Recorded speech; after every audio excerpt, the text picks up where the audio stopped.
bienvenue sur C'est la merde. Écoute, aujourd'hui on va te parler de Cuba. Cuba, tu connais, je sais pas. Enfin, moi personnellement, je suis jamais allée. Maintenant, en ce moment, je vois que ça. Hola Cuba. Partout, il y a des affiches comme ça ici à Lille. Tu vois, moi je suis dans le nord, tu vois.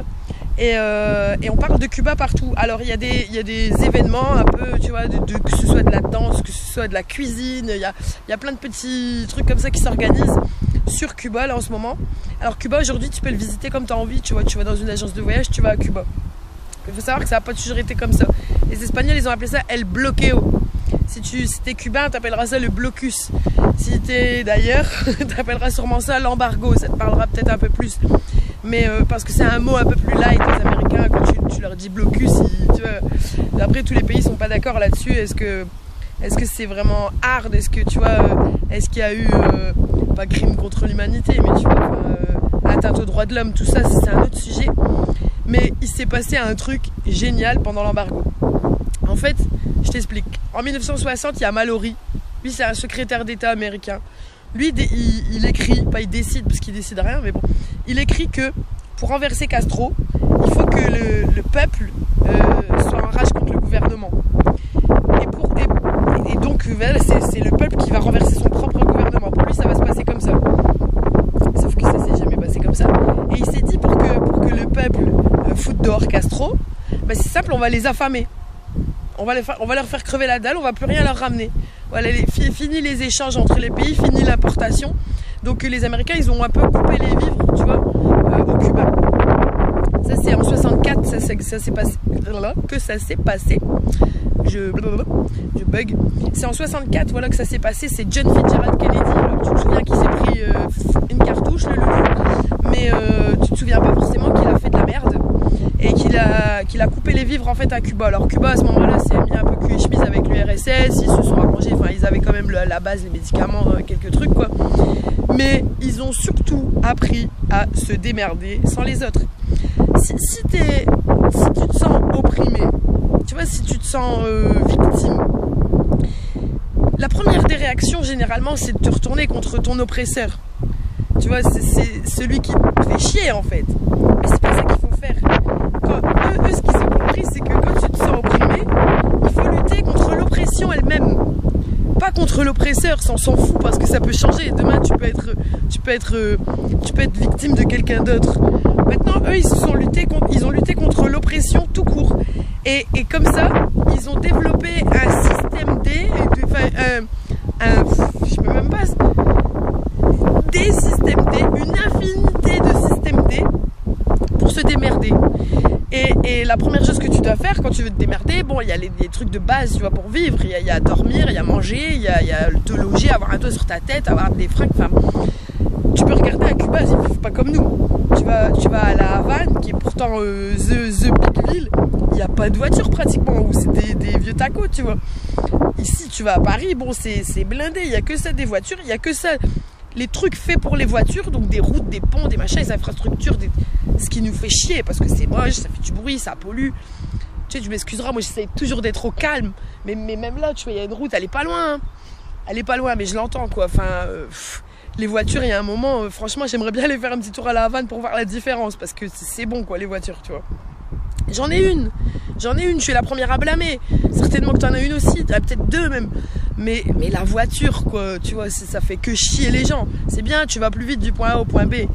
Mais après, est-ce que c'est vraiment ça? Est-ce que t'es heureux parce que tu vas plus vite? Bah, tu vois, à Cuba, ils ont vérifié que non. Eux, ils sont heureux comment?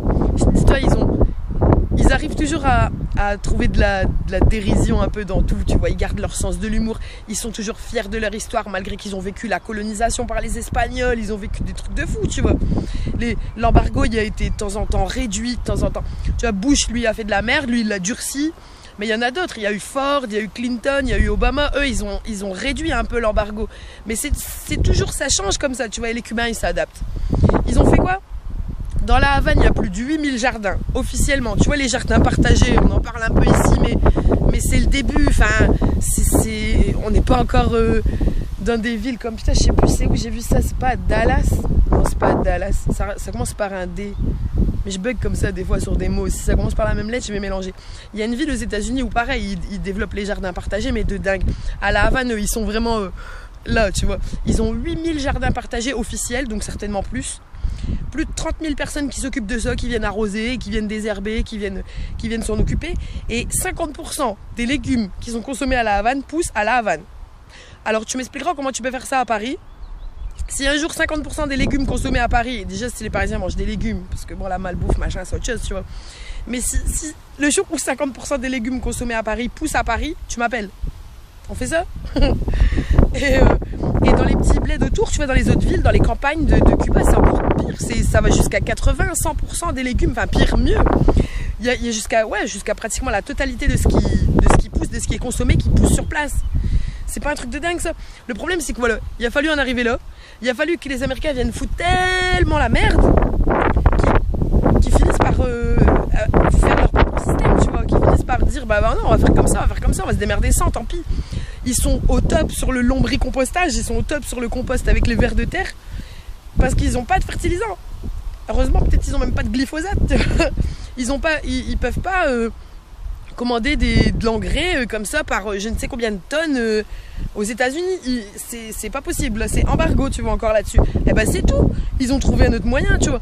Quand tu peux pas faire par la voie A, bah tu fais par la voie B, tu vois, plan B, et c'est pour ça qu'on appelle ça comme ça. Bah ils ont fait comme ça.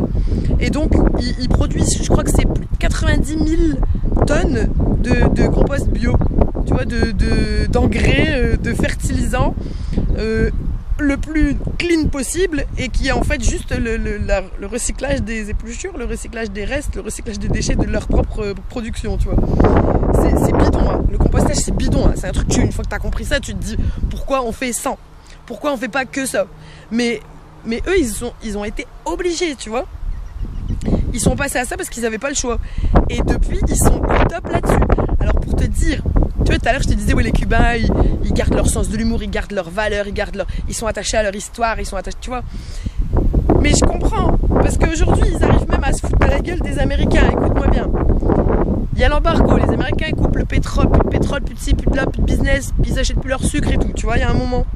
Et maintenant, là en 2018, là maintenant, t'as des Américains qui viennent se former, qui viennent demander aux Cubains de les former sur l'agroécologie, enfin l'agriculture, tu vois, mais en mode écolo, sur le truc, sur le compost, sur l'organique en fait, tu vois, sur comment la matière organique elle peut revenir à elle-même. C'est les Américains qui viennent maintenant demander aux Cubains, s'il te plaît, dis-moi comment on fait. c'est pas un gag là. Les Américains, le peuple le plus con du monde, tu vois, ils ont tout. Question matérielle, ils ont tout. Question intellectuelle, c'est pitoyable. Et la preuve, du coup, maintenant les Cubains peuvent venir rigoler de leur gueule. Mais ça, j'adore. Si un jour je vais à Cuba, déjà je profiterai du calme sans bagnole. Et puis je me mettrai avec eux pour rigoler des Américains. Plus on est de fous, plus on rit. Voilà, moi j'aurais dû appeler ça c'est de la merde. Tu vois, même pas c'est la merde. Je suis un peu Jean-Pierre Coff là-dessus, tu vois. C'est de la merde. Parce que on bouffe que de la merde. Je me sens pas concernée. Moi, je mange pas comme le français standard. Mais le français standard, il réchauffe des plats fleury-michon au micro-ondes. Pas tout le temps, mais il fait. Il achète des jambons beurre, tu sais même pas d'où il vient le jambon, tu sais même pas si c'est du beurre, de la margarine de merde au premier coin de rue. Avec le prix de son jambon beurre, je fais à manger pour 5 moi ce soir, tu vois. Même pas, tu vois, ce soir et demain. Mais c'est absurde, c'est complètement con. Mais ce qui est encore plus con, c'est qu'il faut en arriver là, il faut arriver à une crise, vraiment que ce soit invivable. Il faut arriver à un tel point, comme l'embargo à Cuba, comme en 64, ils ont perdu genre chacun 15 kilos ou un truc comme ça. Au début, c'était la merde grave. Mais après, ils se sont relevés de cette merde. C'est pas comment tu tombes, c'est pas quand tu tombes, c'est pas tomber. C'est te relever qui est important. C'est comme à la boxe, c'est comme au cheval, tu vois. Et les Cubains, ils se sont relevés au top. Au top. Bravo Cuba. Moi, je vais pas faire Hola Cuba comme il est marqué par tous les panneaux à Lille. Je vais faire bravo Cuba, bravo. Franchement, vous avez GG les gars. Comme il dirait mon fils. Mon fils parle comme ça. Vous avez géré. Vous avez GG. Tu parles comme ça toi aussi? T'as des enfants qui parlent comme ça peut-être. Je sais pas, mais en tout cas, Cuba, vous avez tout compris. Tout compris. Mais vous avez tout compris. Vous avez tellement tout compris qu'en fait, l'embargo à la base, il a été fait pour quoi? Il a été fait pour que vous vous bouffiez la gueule entre vous. Et moralité, vous faites quoi? Vous leur montrez que déjà, vous vous bouffez pas la gueule entre vous. Vous avez développé un tissu de solidarité, mais comme jamais. Vous avez appris de vous-même en faisant des erreurs. C'est comme ça qu'on apprend. Vous ne vouliez pas perdre votre dignité. Vous ne vouliez pas qu'il y ait un Cubain qui crève la dalle. Et ça, tu vois, quand tu arrives à te soutenir comme ça et à créer un réseau qui fait que les Américains, vous leur avez déjà dit un premier fuck. Le premier fuck, c'est embargo. Maintenant, ils viennent. Donc vous pouvez... Tu vois, maintenant, ils veulent venir pour se former parce qu'ils sont trop cons pour faire ça. Ils sont trop cons. Et même tu vois, faut plus rêver. Il y a un moment, il n'y a pas de retour en arrière. Quand tu vois le nombre d'obèses là-bas, ça les dérange pas comme ça, tu vois, ça les dérange pas. Le mec, il grossit, est content. Il va manger un hamburger chez Art Attack. Tu vois, il a envie de faire une attaque cardiaque, le mec. Il y a un moment, ils ont rien compris. Donc, il y a peut-être quelques personnes qui vont se sauver. Il y a peut-être quelques personnes qui vont essayer de faire des petits projets à droite, à gauche. Il y en a. Mais en général, tu prends les Américains, genre les Américains, tous les Américains. Est-ce que tu peux les sauver? Ils aiment les voitures, ils adorent les voitures, ils adorent polluer, ils adorent les gros camions, les grosses voitures, mais ça c'est dans leur gène. Les voitures c'est de là-bas. Enfin, pas que, tu vois ce que je veux dire, mais la culture des voitures c'est de là-bas. La culture du tu vois. On n'est pas des Américains nous. Moi j'aime bien faire gling-gling avec mon vélo que avec une voiture, tu vois. Il y a des vélos à Cuba. Bon bah j'arrive. Non voilà, vraiment ce que je voulais te dire, c'est que il y a des gens, tu peux rien faire, tu peux plus rien faire pour eux. C'est matérialiste, c'est, tu vois, les Américains. Le cliché par excellence. Maintenant, des fois, je vais te dire les Américains, par ce cliché-là, malgré qu'ils sont peut-être pas comme ça, tu vois, mais je les catalogue tellement. Pas que je les aime pas, je m'en fous, on doit tous vivre, tu vois. C'est pas que je les aime pas, mais ils courent à leur perte, ils font n'importe quoi, ils font tout à l'envers, ça n'a pas de sens, ce qu'ils font, c'est n'importe quoi. À côté de ça, tu prends les Cubains. Les Cubains, on les a fait chier. On a voulu faire qu'ils se bouffent entre eux, tu vois. On a essayé de faire qu'ils renversent leur gouvernement, qu'ils se bouffent la gueule. On s'est dit, c'est par les petites gens qu'on va attaquer. On va attaquer tout le peuple pour renverser Castro, un gars. On va faire crever la dalle à tout le peuple pour faire tomber un gars. Mais c'est pas la bonne stratégie, les gars, parce que le peuple, ils sont beaucoup. Ils réfléchissent. Ils ont des mains. Tu peux pas niquer le peuple. Tu peux pas. Essaye pas de niquer le peuple. Maintenant, moi, je suis en France, tu vois. On est beaucoup. On a des mains. Mais on n'est pas cubains. Et tant qu'on nous fout pas un embargo, on va pas savoir, tu vois, ça va pas faire tilt, là, à un moment donné. Est-ce que toi, tu veux bien être ce français-là? Est-ce que tu veux bien être celui pour qui ça va faire tilt?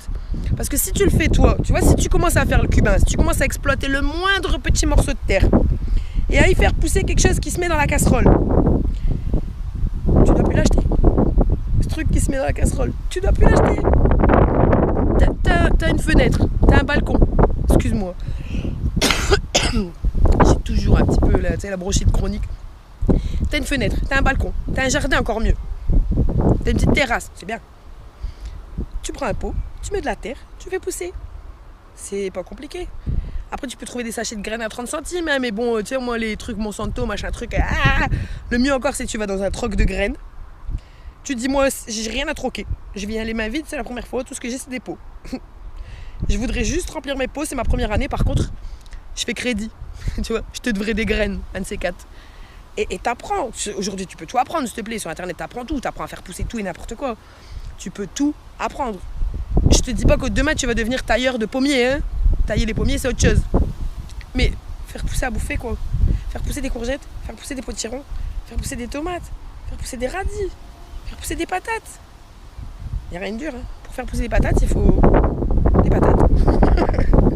Tu comprends. Au plus c'est simple, au moins on y va. C'est toujours comme ça dans la vie. Au plus c'est simple, au moins on y va. Et les Cubains, il y a un moment donné, ils n'avaient même pas la bouffe. Même pas la base. Donc si il te faut vraiment le minimum, tu vas commencer par faire au plus simple. Je vais faire pousser des trucs qui vont bien à faire pousser. Eux, ils l'ont fait en mode comme ça, tu vois. Faut le faire, tu vois. Toi, tu peux le faire là, tranquillement, détendu. Arrête de compliquer. Va pas t'acheter des bottes, des lalis, des lalas, tu vois. Tu commences avec une vieille paire de pompes qui traîne, quoi. Le jardin, ouais, ça salit un peu. Bon. À ta fenêtre, dans un pot, ça salit moins. Faut pas mettre de bottes. Mais commence simple. Commence tranquillement, commence doucement. Tu vas t'équiper au fil du temps, en même temps que tu vas équiper ton cerveau, en même temps que tu vas connaître et maîtriser. Quand tu maîtrises la terre, quand tu connais la nature, quand tu gères la nature, enfin quand tu sais ce que tu dois faire et pas faire, et que tu as des enfants en plus de ça, qui vont te voir faire, qui vont venir le faire avec toi, et avec tes enfants, tu vas manger ce qui a poussé dans ton jardin. Tu crois pas que tu respectes un peu plus la planète que d'acheter un truc étiqueté bio à Auchan? Non? Logique, encore une fois, tu vois. Après, tu vas te dire, ouais, tout ce qu'elle dit, je le sais déjà. Tu l'appliques? Est-ce que tu l'appliques? Tu le sais déjà, c'est bien. Mais est-ce que tu as déjà fait pousser quelque chose? Ben, pas forcément. Bon, on se retrouvera au jardin de ces quatre pour en parler. Hein. Allez, sur ce, abonne-toi, like, fais ce que tu veux, mais fais des trucs qui vont te faire revenir parce que j'ai encore plein de trucs à te dire. Salut!